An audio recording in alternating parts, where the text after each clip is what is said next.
Hey there, fellow chess aficionados. Welcome back to our chess corner. It's your buddy Alice, and today we're diving into a mind-boggling chess game that's going to keep you at the edge of your seats. You know the drill. Grab your favorite snack, settle in, and let's unravel the tactics, strategies, and surprises that this game has in store for us. Today, we witness a riveting game between Achubinho and Ikwan_Nazir, two formidable competitors in the realm of the 64 squares.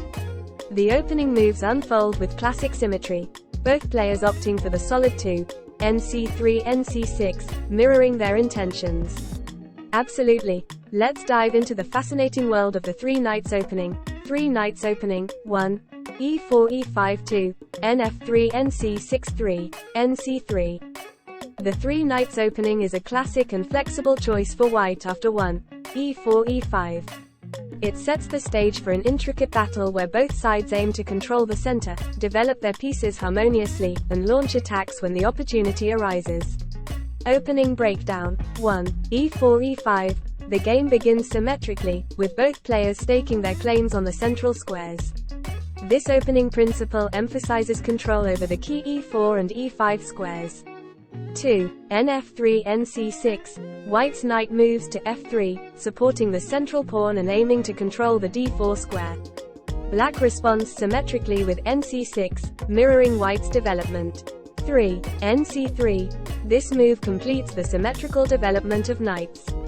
White's third knight move reinforces the central presence, preparing for possible d2 d4 pawn break and exerting influence over the d4 and e5 squares. Opening ideas and strategies. 1. Flexibility. The three knights opening offers flexibility in terms of pawn structures and piece play. Depending on subsequent moves, the game can transpose into various openings like the Italian game, Ruy Lopez, or Scotch game. 2. Piece development. Both sides prioritize piece development and center control. The knights on f3 and c3 support the central pawns and prepare for potential d2 d4 break to open up the position. 3. Central control. The opening lays the foundation for a tense battle over central squares.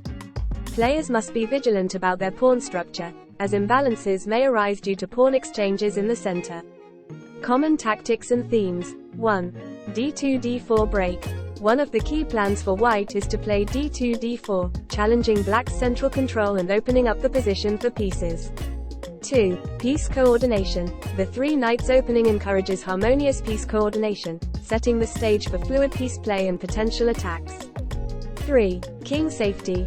Players need to ensure proper king safety.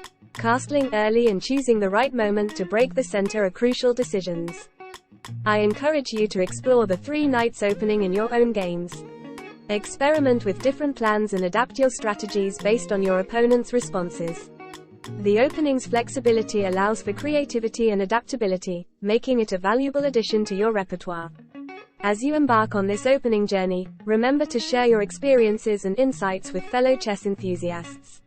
Learning from each other's games and discussing various lines can significantly enhance your understanding of this captivating opening.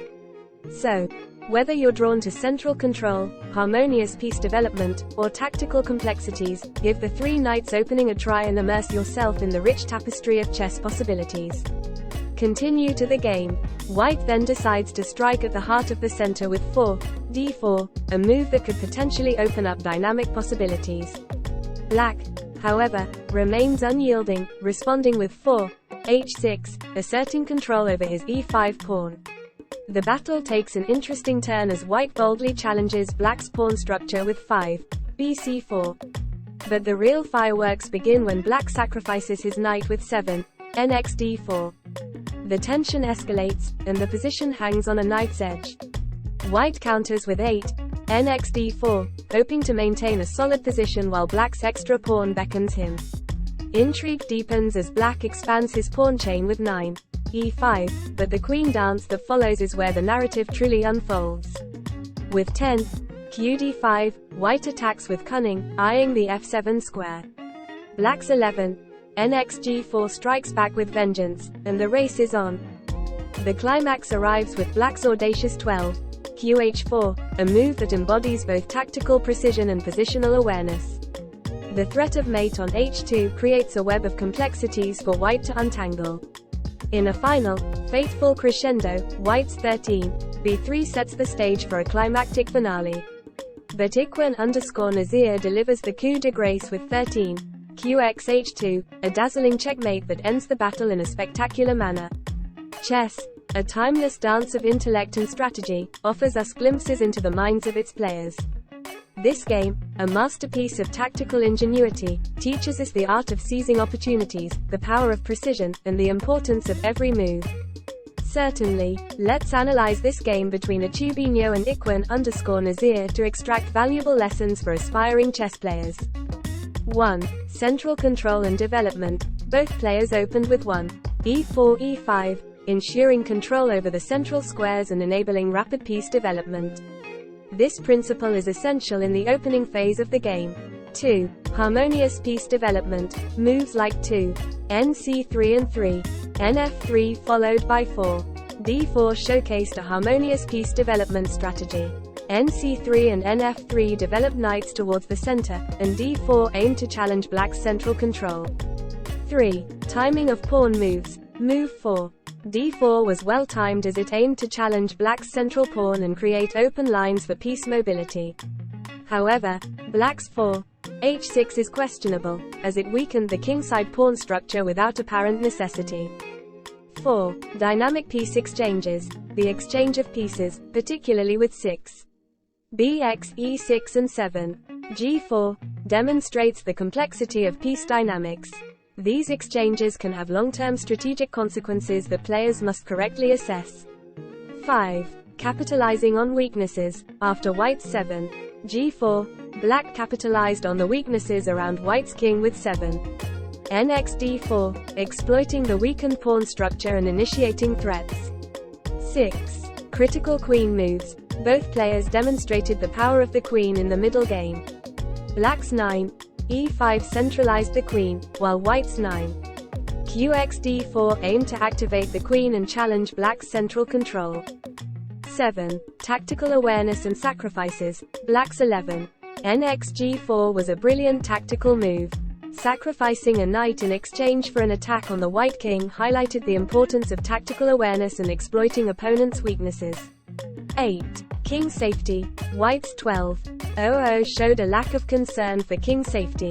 This allowed black to unleash a devastating attack with 12. qh4, targeting h2 and creating threats that white struggled to defend against. 9. Checkmate tactics. The game concluded with the checkmate 13. qx_h2. Black's move was a decisive example of how tactical patterns like discovered checks and mate threats can swiftly end a game. Overall, this game underscores the significance of solid opening principles, understanding piece dynamics, and being alert to tactical opportunities. Both players made strategic decisions that either capitalized on weaknesses or created vulnerabilities. Aspiring players can learn to recognize these strategic moments, value piece coordination, and prioritize king safety to achieve success in their games.